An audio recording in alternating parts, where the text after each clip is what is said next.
importants pour nous, qui sont très importants pour le collectif, très importants pour le groupe. Donc on ne peut pas faire à moins d'eux. Et bien sûr, l'objectif du club reste, de l'équipe reste plutôt de regagner ce trophée, n'est-ce pas? Oui, l'objectif principal, c'est de regagner ce trophée. Vous savez, on s'est battu pendant plusieurs années pour pouvoir le gagner. On l'a fait il y a 2 ans. Et quand tu y goûtes, tu veux le garder pour toi. Donc on va essayer de refaire cet exploit-là, gagner ce trophée tant attendu, remettre le drapeau du Sénégal sur le toit de l'Afrique.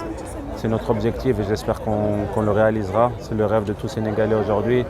Et c'est avec leur prière, avec leur soutien, main dans la main, qu'on ira le plus loin possible. Et Inch'Allah, ça sera le cas. Et Inch'Allah, un soir de 12 février, on sera au Sénégal avec cette coupe, Inch'Allah. Et le match contre l'India est un bon test.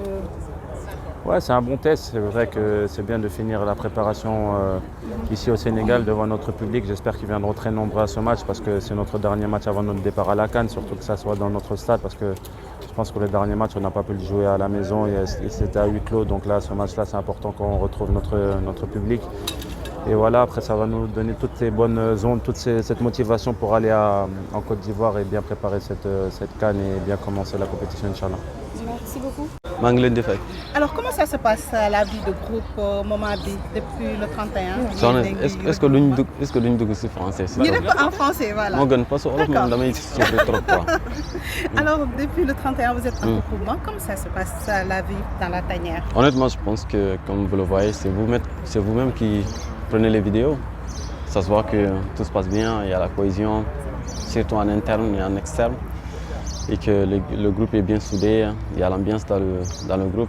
Donc honnêtement, on est tous excités de démarrer la CAN, honnêtement. Cette fois-ci, vous allez démarrer une CAN avec un autre statut. Des fois, vous étiez favori, mais cette fois-ci, vous êtes le champion en titre. Comment est-ce que vous allez aborder cette fois-ci la compétition? Honnêtement, je pense, comme tu l'as bien dit, on va démarrer la CAN avec un autre statut, surtout l'équipe championne en titre. Et honnêtement, on s'attend à une compétition relevée difficile et aussi on sait qu'on va être très très attendu plutôt. L'avantage c'est qu'on a de l'expérience et qu'on est bien mieux armé que d'habitude. Donc tant mieux pour nous. Maintenant, on attend juste l'aujourd'hui et essayer de mettre tous les atouts de notre côté, surtout à pouvoir conserver notre titre. Qu'est-ce que ce capital expérience peut vous apporter dans cette Coupe d'Afrique? J'aurais aimé être à ma place que la place de certains qui n'ont peut-être pas d'expérience parce que la CAN, elle est plein de surprises et je pense que la CAN aussi demande de l'expérience pour pouvoir gagner. Et je pense qu'on est bien armé, on est aguerri et donc tant mieux pour nous. Donc maintenant avec cette expérience, je pense qu'on fera.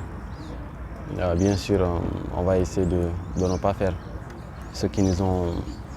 des choses qui nous ont pas plutôt facilité la tâche. Surtout, la preuve est que la dernière CAN, on avait vraiment souffert au début de la compétition.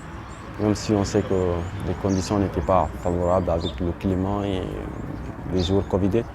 Mais je pense qu'en dehors de ça, avec l'expérience qu'on a vécue sur cette CAN, ça va nous aider cette année à bien faire et surtout à bien démarrer la compétition. Le démarrage, ce sera face à la Gambie, peut-être le petit poussé du groupe. Comment est-ce que vous allez aborder cette rencontre face à un pays frère? Le petit poussé. Entre guillemets.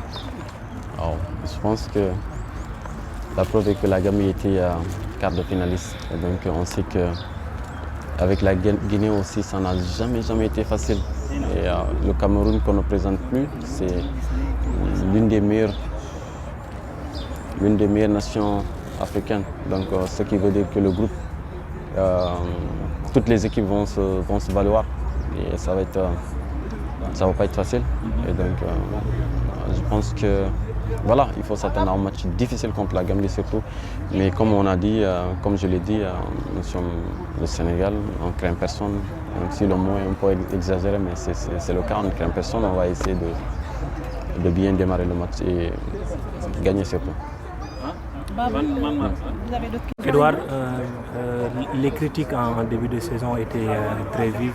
Comment est-ce que vous vivez ces critiques? Moi, j'ai toujours une certaine distance avec les louanges comme les critiques. Il faut savoir faire la part des choses. Aujourd'hui, voilà, il y a eu des critiques et comme je l'ai dit, les critiques font partie du jeu. Si vous prenez les louanges, il faut prendre les critiques quand il y en a. Donc moi, j'avais aucun souci par rapport à ça. Je savais que voilà, il y avait une période d'adaptation, que voilà, il y avait beaucoup de choses nouvelles dans mon équipe et dans ma vie, bien sûr, car c'était un grand changement. Donc il ne faut pas oublier que j'ai été sur le côté 8 mois. Donc quand vous êtes sur le côté 8 mois, ça ne va pas revenir du jour au lendemain. Il faut de la patience et du travail. C'est ce que j'ai fait et comme vous le voyez aujourd'hui, ça se passe très bien pour moi, Dieu merci, et pour mon équipe. Et vous avez connu un début de saison assez compliqué, mais Dieu merci, vous êtes revenu au meilleur de votre forme. Et qu'est-ce que vous pensez par rapport à ça? Non, comme je l'ai dit, c'est une question de patience et de travail. Je connais très bien mes qualités. Ça ne va pas partir du jour au lendemain. Comme je l'ai dit, j'ai été l'année dernière sur le côté 8 mois. La seule période où j'ai joué, c'est la période de la Coupe du Monde où voilà, j'ai un peu forcé pour y être. Mais voilà, l'année dernière a été pleine d'expériences pour moi, pleine de leçons. Donc si ces événements se reproduisent, je saurai comment les gérer différemment. Et comme je l'ai dit, arrivé dans mon club, j'étais conscient qu'il fallait une certaine période d'adaptation, mais que ça allait se terminer très vite, parce que quand on travaille, quand on se donne corps et âme, à la fin ça paye toujours. Et c'est ce qui s'est passé, et comme je l'ai dit, franchement, j'étais très confiant sur la manière dont allait se passer mon aventure avec Al Ahly. Et surtout le fait que j'allais revenir au niveau que tout le monde connaît. Et un mot sur votre statut de numéro 1 en sélection? Il n'y a pas de statut en équipe nationale. Quand vous venez en équipe nationale, vous êtes au service du pays. Il n'y a pas de statut. Donc moi, quand le coach me donne la chance de jouer, me donne des responsabilités, je pense à rendre l'appareil, à rendre fier le pays. C'est ce qui importe pour moi. Le maillot du Sénégal, c'est un maillot lourd à porter. Mais c'est un des plus beaux maillots à porter parce que vous êtes dans une sélection qui brille, vous êtes dans une sélection qui rayonne et qui donne du plaisir à des millions de personnes. Et de pouvoir faire ça, c'est un privilège. Et qu'est-ce que vous pensez de la concurrence avec Mori et Seny? La concurrence, elle est saine, mais il n'y a pas que Mori et Seny. Il y a des gardiens comme Bingourou qui font des très bonnes saisons et dont je suis très content et très fier. Vous avez aussi le petit Badara qui est parti au Congo et que ça se passe très bien pour lui. Et il y a aussi Alfred, malheureusement, qui ne joue plus trop, mais qui est un membre important de cette sélection. Donc la concurrence, elle est réelle, comme dans tous les postes en sélection. Vous pouvez voir que le niveau est très relevé, mais comme je l'ai dit, moi, vous savez, c'est le football, c'est comme dans la vie, il faut se concentrer sur soi-même en premier. Le premier adversaire que vous avez, c'est celui dans la glace. Et si vous voulez être meilleur que la veille déjà, vous enlevez une part de compétition. Et dernière question, si vous permettez, vous avez été élu meilleur gardien de la dernière CAN. Est-ce qu'aujourd'hui, Edouard Mendy est prêt à réitérer cette prouesse en 2022? Le plus important, c'est que l'équipe arrive à atteindre ses objectifs. Et bien sûr, pour les atteindre, il va falloir que le gardien soit au niveau. C'est pour ça que je me prépare corps et âme pour être au rendez-vous, bien sûr, parce que je sais que le gardien a sa grosse part de responsabilité. On l'a très bien vu en 2022, donc je vais pas surjouer ou inventer quelque chose d'autre. Je vais juste continuer à être Edou et faire ce que je sais faire.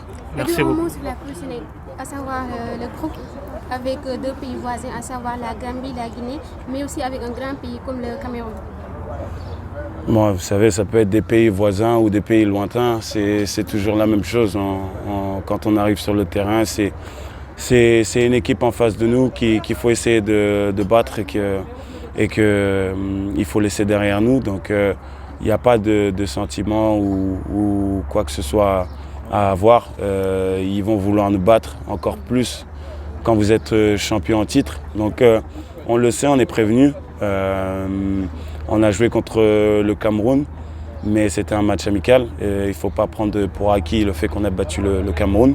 Ils vont revenir avec de gros arguments. C'est une équipe qui est spécialisée dans le fait de performer dans les compétitions internationales. Donc on le sait tout ça.